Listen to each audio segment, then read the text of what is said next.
Job আড্ডা চ্যানেলে সবাইকে ওয়েলকাম। তবে প্রথমেই বলে রাখি, চ্যানেলে নতুন হয়ে থাকলে অবশ্যই চ্যানেলটি সাবস্ক্রাইব করে বেল আইকন অন করে পাশে থাকবে। তো তোমরা যারা অ্যাসপিরেন্ট, তোমাদের জন্য খুবই খুশির খবর, কারণ এখানে দেখতেই পাচ্ছ অফিসিয়াল ওয়েবসাইট থেকে আমি বিজ্ঞপ্তিটি বের করে নিয়েছি। বেঙ্গল কোঅপারেটিভ সার্ভিস কমিশনে কিন্তু নিয়োগের বিজ্ঞপ্তি প্রকাশ করে দিয়েছে তাদের অফিসিয়াল ওয়েবসাইট থেকে। ডিস্ট্রিক্ট রয়েছে আর কারা কারা আবেদনের যোগ্য। এখানে রয়েছে যে applications are invited from Indian citizens, অর্থাৎ তোমরা যদি ভারতের নাগরিক হয়ে থাকো তাহলে তোমরা কিন্তু এখানে অ্যাপ্লাই করতে পারবে। রয়েছে যে নদিয়া ডিস্ট্রিক্ট থেকে রয়েছে, হুগলি ডিস্ট্রিক্টে রয়েছে, মালদা ডিস্ট্রিক্ট, জলপাইগুড়ি ডিস্ট্রিক্ট, ঠিক আছে। এবার দেখে নেব, রয়েছে রায়গঞ্জ ডিস্ট্রিক্ট, তারপর Purulia central cooperative bank limited.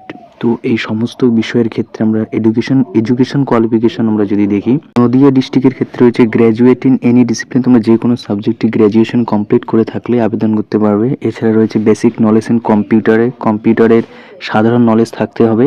তারপর হুগলির ক্ষেত্রে আমরা যদি দেখি, এখানে রয়েছে গ্র্যাজুয়েট ইন এনি ডিসিপ্লিন, ঠিক আছে, যে কোনো শাখায় গ্র্যাজুয়েট হলেই আবেদন করতে পারবে। বেসিক কম্পিউটার নলেজ চেয়েছে। মালদা ডিভিশনে রয়েছে গ্র্যাজুয়েট, একই রকম রয়েছে বেসিক কম্পিউটার নলেজ, ঠিক আছে।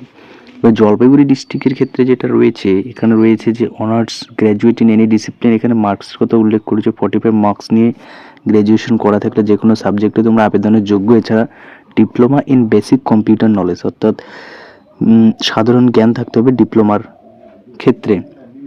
এবার রায়গঞ্জ সিসিবি লিমিটেড আমরা যদি দেখি, গ্র্যাজুয়েট, একই qualification, basic computer knowledge. Purulia central cooperative limited আমরা যদি দেখি, graduation in any discipline, basic computer. তো আমরা দেখতে পাচ্ছি যে সমস্ত ক্ষেত্রে একই রকম এডুকেশন কোয়ালিফিকেশন রয়েছে, অর্থাৎ তোমরা যারা গ্র্যাজুয়েশন কমপ্লিট করে রেখেছো এবং সাথে 6 মাসের কম্পিউটার সার্টিফিকেট রয়েছে, তাহলে তোমরা সবাই আবেদনের যোগ্য।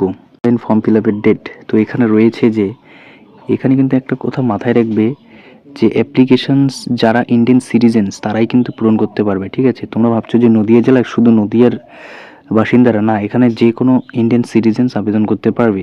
তো অনলাইন অ্যাপ্লিকেশনের ডেট তোমরা এই ওয়েবসাইটে গেলে আবেদন করতে পারবে। এছাড়া রয়েছে অনলাইন অ্যাপ্লিকেশনের ডেট 28, অর্থাৎ জানুয়ারির 28 তারিখ থেকে অলরেডি স্টার্ট হয়ে গেছে পর্যন্ত। এজ লিমিট মোটামুটি রয়েছে যে ইউআর ক্যাটাগরি লোয়ার এজ 18 মোটামুটি 18 নিম্ন, আর উচ্চ রয়েছে 40। আর এসসি এসটিদের জন্য এক্সট্রা করে ছাড় রয়েছে, তো 45 ওদিকে চলে যাচ্ছে। অ্যাপ্লিকেশন ফিস কত করে রয়েছে, এবার আনরিজার্ভড ক্যাটাগরিদের জন্য রয়েছে হচ্ছে 650 টাকা, আদার্স ব্যাকওয়ার্ড ক্লাসের অর্থাৎ ওবিসিদের জন্য 650, আর এসসি এসটিদের জন্য রয়েছে 250 টাকা করে। এছাড়া ইকোনমিক্যালি উইকার সেকশন ইডাব্লিউএস তাদের জন্য রয়েছে 650 টাকা। চার্জ জিএসটি অ্যাস অ্যাপ্লিকেবল রয়েছে, এই চার্জটা এক্সট্রা দিতে হবে, 17 টাকা এক্সট্রা চার্জ দিতে হবে। সিলেকশন প্রসিডিওরস আমরা দেখবো যে টোটাল 100 মার্কসের এক্সামিনেশন হবে, ঠিক আছে। তার মধ্যে 100 মার্কসের টোটাল, এবার তার মধ্যে লিখিত পরীক্ষা বা সিবিটি টেস্ট হবে 85 মার্কস, ইন্টারভিউ হবে 15 marks. Online examination, name test, online CBT test, computer based examination হবে এই 85 মার্কসে।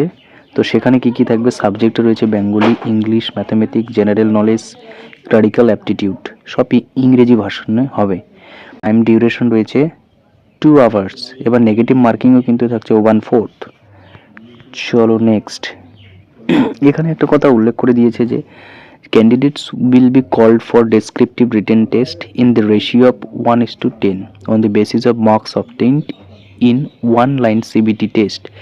For interview viva voc in the ratio 160 on the basis of performance in the DWT অর্থাৎ descriptive written test।